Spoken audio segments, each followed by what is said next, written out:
High বন্ধুরা, তোমাদের জন্য একটা ছোট্ট ভিডিও নিয়ে চলে এসেছি। দেখো, তেলফাসা মাছ।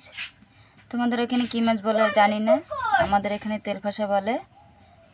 দেখো বন্ধুরা, এই মাছটা খুব খেতে ভালো লাগে, প্রচুর কাটা কিন্তু। আর একটা চিংড়ি মাছ নেওয়া হয়েছে। দেখো, এই চিংড়ি মাছগুলো 60 টাকা শ। একটা চিংড়ি মাছ ওজন করেছি দেখি 30 টাকা। দিয়ে আমার যা 200 নিয়েছে, ও বললে নিতে হবে না, আমার থেকে একটা নিয়ে নে।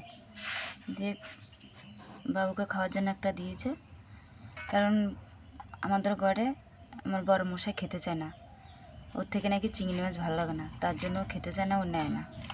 তো এর আগে একটা ছেলের জন্য এনেছিল, এখন আবার আজকে একটা নিতে গিয়েছে, দিয়ে তখন আমার যা দিয়েছে। আর বন্ধুরা বলবে তো, এই মাছটা তোমাদের এখানে কী মাছ বলে? আমাদের এখানে তো তেলপাসা বলে। আর চিংড়ি মাছটা দেখো বন্ধুরা, কাটা দেখো, এই কাঁটাটা প্রচুর ধার, এখানটায় উল্টো করে টানলে হাতে গেঁথে যাচ্ছে। দেখো কত ধার চিংড়ি মাছের এই মাথার ইয়েটা, দেখেছো বন্ধুরা? কাঁকড়ার মতন ঠ্যাং আছে, জ্যান্ত থাকতে মনে হয় এগুলো দিয়ে কামড়িয়ে দেয়। আমি ছোটোবেলায় দেখেছিলাম, কিন্তু তখন আমি জ্যান্তই দেখেছি, পুকুর থেকে ধরেছে।